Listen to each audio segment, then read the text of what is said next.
Welcome day students. आज हम start करेंगे न्यूटन्स लॉज, यानी न्यूटन के जो कवानीन थे फॉर मोशन, हरकत के। न्यूटन एक साइंटिस्ट, बहुत अजीम साइंटिस्ट थे जिन्होंने लॉज ऑफ मोशन हमें दिए। ये 3 लॉज हैं जिसको हम बारी बारी डिस्कस करेंगे। पहले सर न्यूटन के बारे में पढ़ते हैं। आइजैक न्यूटन, ये इनका पूरा नाम है। आइजैक न्यूटन 1642 तारीख़ पैदाइश एंड 1727 तारीख़ वफ़ात। वॉज बॉर्न इन इंग्लैंड, ये इंग्लैंड में पैदा हुए थे। ही प्रपोज अ थ्योरी, उन्होंने पेश किया एक नज़रिया of the causes of motion, हरकत की वजह का, कि हरकत की वजह क्या होती है। कोई भी चीज़ अगर हरकत करती है तो उसके पीछे रीज़न क्या होता है। Collectively they are called Newton's laws of motion, और मजमूई तौर पर हम इनके लॉज को कहते हैं Newton law of motion. And provide the basis for understanding, जो फराम करती है बुनियाद समझने के लिए, द इफेक्ट, उस असर का, that forces have on an object, जो कि क़ुव्वत लगाती किसी जिस्म पर। This book was written in Latin, और जो इनकी किताब थी लातीनी ज़बान में लिखी थी। विद द टाइटल, इसका टाइटल है फिलोसफिया नेचुरलिस्ट प्रिंसिपिया मैथमेशिया। यानी ये जो आप टाइटल का नाम दिया लैटिन ज़बान में है। आपको यहाँ पर डायग्राम में इसकी दिखाई भी गया है कि भाई यहाँ पर आप ये तस्वीर इसकी देख सकते हैं, ये इस बुक की बात करें तो ये तो लैटिन में इसका नाम है।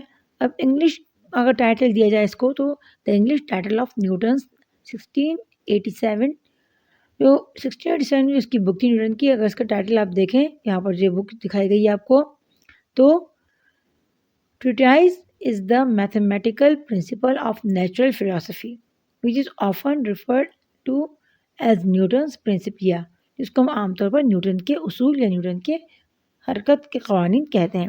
यानी सर आइजैक न्यूटन जो थे वो एक इंग्लैंड में पैदा हुए थे। एक इंग्लैंड के साइंटिस्ट थे। उन्होंने कॉजेज ऑफ मोशन बताया कि भाई मोशन की कॉज क्या होती है, किस वजह से कॉज होता है ये मोशन। इन्होंने यहाँ पर हमें लॉज दिए हैं मुख्तलिफ। 3 लॉज हैं, बारी बारी हम इनको डिस्कस करेंगे। आज हम पढ़ेंगे इसका फर्स्ट लॉ। तो Newton's first law of motion, Newton का पहला कानून हरकत। अब स्टेटमेंट इसमें इसने बताया क्या था। If the net external force act on an object is zero, the object with maintain its state of rest और यूनिफॉर्म मोशन कांस्टेंट वेलोसिटी। यानी यहाँ पर ये थोड़ा मिटा हुआ स्टूडेंट्स, लेकिन मैं आपको बता देती हूँ। If the net external force, यानी जो नेट मुकम्मल जो बैरूनी क़ुव्वत होगी, अब एन ऑब्जेक्ट एक जिस्म पर इस ज़ीरो, वो ज़ीरो होगी। यानी अगर एक ऑब्जेक्ट पर कोई फोर्स अप्लाई हो ही नहीं रही तो द ऑब्जेक्ट विल मेंटेन, तो वो ऑब्जेक्ट बरकरार रखेगा इट्स स्टेट ऑफ रेस्ट, अपनी हालत सुकून को, और यूनिफॉर्म मोशन, या यूनिफॉर्म मोशन को कांस्टेंट वेलोसिटी, इसको हम कांस्टेंट वेलोसिटी भी कहते हैं। यानी अगर एक ऑब्जेक्ट हालत रेस्ट में है तो वो हमेशा हालत रेस्ट में रहेगा यहाँ तक कि उस पर कोई भी एक्सटर्नल फोर्स अमल ना करे। और अगर कोई ऑब्जेक्ट हालत हरकत में है तो वो हमेशा हालत हरकत में रहेगा यहाँ तक कि उस पर कोई एक्सटर्नल फोर्स अमल ना करे। ये न्यूटन का फर्स्ट लॉ। यानी एक ऑब्जेक्ट हमेशा अपनी उस हालत को बरकरार रखेगा जो उसकी है, चाहे वो रेस्ट है या वो मोशन की है, जब तक कि उस पर एक्सटर्नल फोर्स यानी बैरूनी क़ुव्वत को हम अप्लाई नहीं करते। अब इन अदर वर्ड्स, दूसरे अल्फाज में हम इस तरह कह सकते हैं, if there is no net force, अगर कोई भी मुकम्मल, नेट मतलब मुकम्मल क़ुव्वत, एक्टिंग ऑन एन ऑब्जेक्ट, जो अमल करती है किसी जिस्म पर, its velocity will not change, तो उसकी वेलोसिटी भी चेंज नहीं होगी।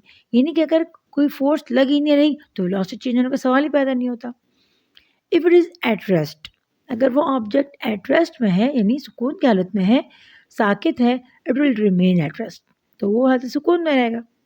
इफ़ इट इज़ मूविंग, और अगर वो हरकत करता है, इट विल कंटिन्यू, तो वो जारी रखेगा, टू मूव, हरकत, विद कांस्टेंट वेलोसिटी, मुस्तकिल वेलोसिटी के साथ। यानी ज़ीरो एक्सीलरेशन, उसमें कोई एक्सीलरेशन नहीं होगा, नो चेंज इन स्पीड और डायरेक्शन, ना स्पीड चेंज होगी ना डायरेक्शन चेंज होगी। यानी अगर वो एक हरकत कर भी रहा है तो बिल्कुल स्ट्रेट में अपनी हरकत को जारी रखेगा, ना स्पीड को कम करेगा, ना स्पीड को ज़्यादा करेगा, ना सेम चेंज करेगा, क्योंकि इन तमाम चीज़ों के लिए आपको एक्सटर्नल फोर्सेस की ज़रूरत होती है। अब मैथमेटिकली इसको कैसे लिखेंगे students. The first law can be expressed, हम इसको ऐसे लिख सकते हैं, एफ नेट यानी मुकम्मल क़ुव्वत। अब एफ के ऊपर स्टूडेंट आप एरो का निशान है यानी वेक्टर फॉर्म में है। देन डेल्टा वी यानी वेलोसिटी जो है इज इक्वल टू 0, वेलोसिटी भी 0 होगी और एक्सेलरेशन ए मीन्स एक्सेलरेशन वो भी क्या होगा 0, यानी अगर फोर्स 0 है तो वेलोसिटी भी 0 होगी और एक्सेलरेशन भी 0 होगा। अब Newton first law indicate that, अब न्यूटन का जो पहला कानून है वो आपको इंडिकेट करता है द स्टेट ऑफ रेस्ट, यानी अगर वो रेस्ट में है 0 velocity and state of constant velocity, और एक मुस्तकिल जो वेलोसिटी है उसकी आर इक्वल दोनों बराबर है। बिकॉज क्योंकि both of them does not require net force to sustain, क्योंकि इन दोनों को अपनी हालत को बरकरार रखने के लिए किसी भी क़ुव्वत की ज़रूरत नहीं। अगर वो रेस्ट में है तो वो रेस्ट में ही रहेगा, अगर वो हरकत कर रहा है तो वो कांस्टेंट अपनी हरकत को जारी रखेगा। The study of first law of motion can be divided into 2 parts. अब स्टूडेंट्स इसकी डेफिनेशन से हम समझ चुके होंगे कि जो न्यूटन फर्स्ट लॉ इसके 2 पार्ट्स हैं, एक एट रेस्ट और एक एट मोशन। अब हम पढ़ते हैं एट रेस्ट के बारे में। बॉडी इज एट रेस्ट, जिस्म हालत सुकून में। The first part of the law states that, अब जो पहला हिस्सा है इस लॉ का वो बताता है that a body at rest will remain at rest, अगर एक जिस्म हालत सुकून में है तो वो हालत सुकून में ही रहेगा। If no net force act on it, अगर कोई बैरून क़ुव्वत उस पर अमल नहीं करती। यानी सपोज आप कोई चीज़ किसी जगह पे रख देते हो, जब तक उस पर कोई एक्सटर्नल फोर्स नहीं अप्लाई होती या आप उसको वहाँ से नहीं हटाते तो वो वहीं पर रहेगी, चाहे वो 2 साल 10 साल जितने भी ईयर हो, जब तक उसको कोई फोर्स रिप्लेस नहीं करेगी वो वहाँ से रिप्लेस नहीं होगी। This part of the first law is easy to understand. अब ये समझ में आसान है, भाई कोई चीज़ पढ़ी है तो सही यहाँ पढ़ी हुई है, बस बात ख़त्म। And goes with our common observation, और ये हमारे मुशाहदे में भी ये बात आती है। फॉर एग्जाम्पल मिसाल के तौर पर a chair lying in a room, अगर एक कुर्सी पड़ी है कमरे में, विल रिमेन स्टेशनरी, तो वो हालत सुकून में रहेगी, स्टेशनरी साकित हालत सुकून में। And will not start moving और फ्लाइंग, ना वो हरकत करेगी ना वो उड़ेगी अराउंड बाय इटसेल्फ, खुद से, अनलेस यहाँ तक सम वन मूव इट, कोई उसको हरकत दे by applying a net force, उस पर क़ुव्वत लगा कर। यानी ये तो समझना आसान है, कोई चीज़ पढ़ी स्टूडेंट्स तो वो पड़ी रहेगी जब तक उस पर कोई फोर्स अप्लाई नहीं होती। लेकिन दूसरा पार्ट जो है ये ज़रा ट्रिकी है। बॉडी इन मोशन, अब जो हरकत सुकून हालत हरकत में जो अजसाम है, the second part of the law states, जो दूसरा हिस्सा है वो आपको बताता है that the body in motion will continue to move in straight line, कि अगर एक जिस्म हरकत कर रहा है तो वो स्ट्रेट लाइन में अपनी हरकत को जारी रखेगा विद यूनिफॉर्म स्पीड, यानी इसकी स्पीड यूनिफॉर्म होगी, ना कम होगी ना ज़्यादा होगी, इसको यूनिफॉर्म कहते हैं, जो ना कम हो ना ज़्यादा हो, यानी बिल्कुल चेंज ना हो।